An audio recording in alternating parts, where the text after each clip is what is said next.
अश्वत्थामा, कर्ण और एकलव्य महाभारत में वर्णित प्रसिद्ध योद्धाओं में से एक हैं। ये तीनों ही उच्च कोटि के धनुर्धर और अस्त्र शस्त्रों के ज्ञान में निपुण थे। तीनों अपनी जगह महाभारत में महत्वपूर्ण योगदान रहा। इन तीनों में से सर्वाधिक शक्तिशाली और विनाशकारी कौन था, इस वीडियो में हम महाभारत से संज्ञान लेकर यही जानने का प्रयत्न करेंगे। आप सबको हमारा नमस्कार। आपके अपने चैनल ओम गणपति में आपका स्वागत है। अगर आपने अभी तक हमारे चैनल को सब्सक्राइब नहीं किया है तो जल्दी से कर लें और बेल आइकन दबा दें ताकि हमारे हर वीडियो की जानकारी आपको सबसे पहले मिले। सर्वप्रथम एकलव्य के बारे में ही बात करते हैं। लोक कथाओं को छोड़ केवल महाभारत के संदर्भ से बात करें तो एकलव्य की एक ही विशेष उपलब्धि का वर्णन हमें मिलता है, जब उसने अपने धनुर्ता का कौशल दिखाते हुए उस भौंकने वाले कुत्ते का मुंह तीरों से भर दिया था। धनुर्विद्या में उनके कौशल से कर्ण, अर्जुन, सात्यकी और अश्वत्थामा आदि धनुर्धर कहीं बेहतर थे। कर्ण और अश्वत्थामा केवल धनुर्ता में ही नहीं, बाकी युद्ध की कलाओं और अस्त्र शस्त्रों के ज्ञान में भी एकलव्य से कहीं आगे थे। हाँ, एक बात जरूर है कि कुछ परिस्थितियों के कारण एकलव्य को अपना अंगूठा जरूर गंवाना पड़ा था, और उसके बाद भी ऐसा नहीं था कि वे सब कुछ त्याग चुके थे। वे जरासंध की सेना में एक मुख्य स्थान पर थे, पर कर्ण और अश्वत्थामा जैसे प्रखर योद्धा कभी नहीं बन पाए। अगर कर्ण और अश्वत्थामा की बात करें तो दोनों ने धनुर्विद्या और अन्य युद्ध कलाओं की शिक्षा सर्वप्रथम गुरु द्रोण से ही अर्जित की थी। जब कर्ण को गुरु द्रोण ने ब्रह्मास्त्र का ज्ञान देने से मना किया था, तब वे परशुराम जी के पास गए और उनसे अस्त्रों का ज्ञान अर्जित किया एवं शस्त्रों को ग्रहण किया। अश्वत्थामा ने अपने पिता से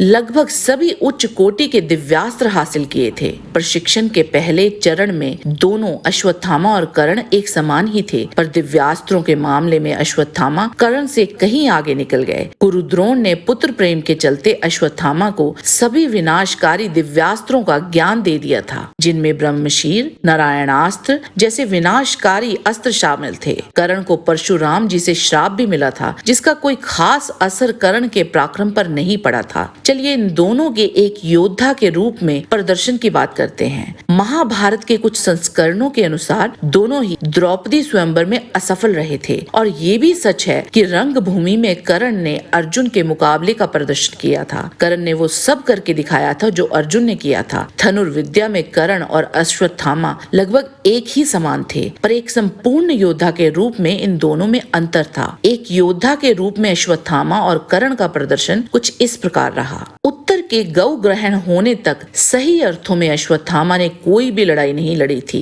घोष यात्रा में अश्वत्थामा दुर्योधन के साथ नहीं गए थे, उसमें कर्ण दुर्योधन के साथ थे। उस युद्ध में हालांकि कर्ण ने गंधर्वों से डटकर युद्ध किया था, पर एक समय गंधर्व कर्ण पर हावी हो गए थे और घायल कर्ण वहां विकर्ण के रथ पर बैठकर दुर्योधन को वहीं छोड़कर भाग गए थे, जिसकी वजह से दुर्योधन को गंधर्वों ने बंदी बना लिया था। बात करें विराट युद्ध की तो यह युद्ध अश्वत्थामा के जीवन का महत्वपूर्ण युद्ध था, जिसमें सबसे पहली बार अश्वत्थामा को युद्ध करते हुए दिखाया गया है। जैसा कि हम जानते हैं, अर्जुन उस दिन सभी कुरु योद्धाओं से अकेले ही लड़ रहे थे, और उस दिन सिर्फ एक अश्वत्थामा ही थे जिसने औरों की तुलना में अर्जुन को कड़ी टक्कर दी थी। अश्वत्थामा की पराजय का मुख्य कारण बना था उनके बाणों का समाप्त हो जाना। इसके विपरीत कर्ण को उस दिन 3 बार पराजय का सामना करना पड़ा था। इस युद्ध का विस्तार से विवरण हमने एक वीडियो में किया है। अब बात करते हैं कुरुक्षेत्र युद्ध में इनके प्रदर्शन पर। अश्वत्थामा ने घटोत्कच की एक अक्षौणी राक्षसी सेना का संहार अकेले ही कर दिया था, और घटोत्कच के पुत्र अंजन पर्व का वध भी उसकी आंखों के सामने ही कर दिया था। अश्वत्थामा एकमात्र कुरु योद्धा थे जो घटोत्कच द्वारा उत्पन्न किए गए यतुधन राक्षसों से डरकर नहीं भागे थे।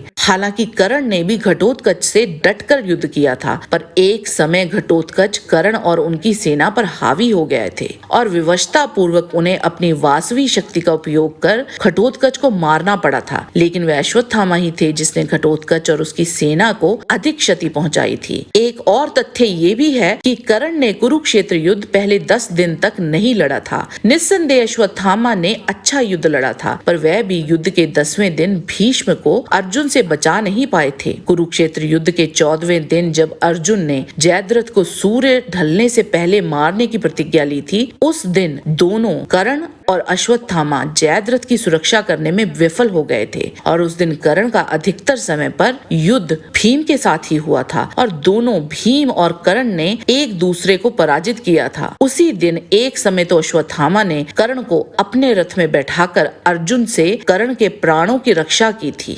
द्रोण की मृत्यु के उपरांत अति क्रोधित अश्वत्थामा अर्जुन पर हावी हो गए थे और उस समय अर्जुन को भी कहीं अधिक प्रयत्न करने पड़े थे अश्वत्थामा पर काबू पाने के लिए। अब जानते हैं कर्ण और अश्वत्थामा में किसने सर्वाधिक नरसंहार किया था। अश्वत्थामा ने घटोत्कच की एक अक्षौणी राक्षसी सेना का संहार किया था। अपने पिता के वध से क्रोधित हुए अश्वत्थामा ने पांडवों और पांचालों पर नारायणास्त्र चला दिया था। उस शक्तिशाली अस्त्र ने पांडवों की एक अक्षौणी सेना समाप्त कर दी थी। इसके अतिरिक्त उसने आग्नेय अस्त्र का प्रयोग कर भी पांडव सेना की एक और अक्षौणी सेना का संहार किया था। तो अश्वत्थामा ने पांडव सेना के 3 अक्षौणियों का सफाया किया था और इनके अतिरिक्त कई बड़े योद्धाओं का भी वध किया था। और वहीं कर्ण ने 16वें और 17वें दिन कौरव सेना का नेतृत्व किया था।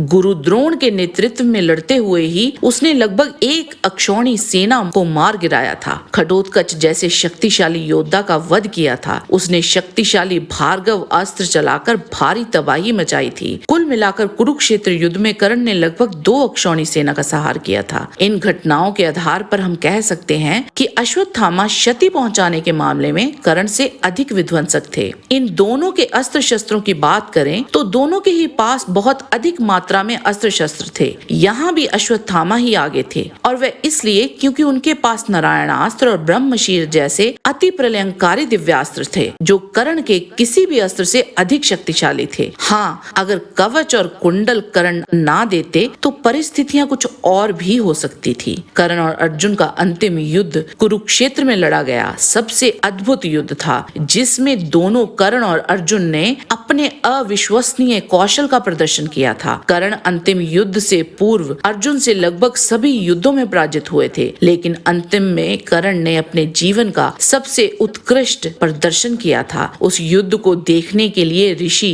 महर्षि और देव आदि भी आए थे। इस युद्ध में कर्ण ने अपना सब कुछ झोंक दिया था और अंत तक अर्जुन से लड़ते रहे थे। ऐसा ही प्रदर्शन अश्वत्थामा ने भी अपने पिता की मृत्यु के उपरांत दिखाया था। युद्ध स्तर में दोनों कर्ण और अश्वत्थामा एक समान ही थे, पर कुछ ऐसे गुण अश्वत्थामा में थे जो उसको कर्ण से एक कदम आगे रखते थे और वह थे अश्वत्थामा का सुसंगत और धैर्यवान होना एवं युद्ध में अश्वत्थामा सदैव दृढ़ रहते थे। हालांकि कर्ण तकनीकी रूप से मजबूत थे पर उनमें निरंतरता का अभाव था। जैसे कि विराट, घोष यात्रा और यहाँ तक कि कुरुक्षेत्र युद्ध में भी हमने देखा वे कई अवसरों पर युद्ध से पीछे हट जाते थे। अश्वत्थामा में एक बहुत बड़ी कमी थी। शक्तिशाली दिव्यास्त्रों का उपयोग करने में उनमें संवेदनशीलता की कमी थी। उन्होंने बिना सोचे ही नारायणास्त्र एवं आग्नेय अस्त्र का अनुसरण कर डाला था और अंत में पांडवों को मारने के लिए ब्रह्मशीर का भी आह्वान कर डाला था। उन्होंने सारी हदें पार कर डाली थी। अंततः हमारे अनुसार कर्ण और अश्वत्थामा एक समान ही थे। हाँ, संपूर्ण योद्धा के रूप में अश्वत्थामा कर्ण से कुछ बेहतर जरूर थे,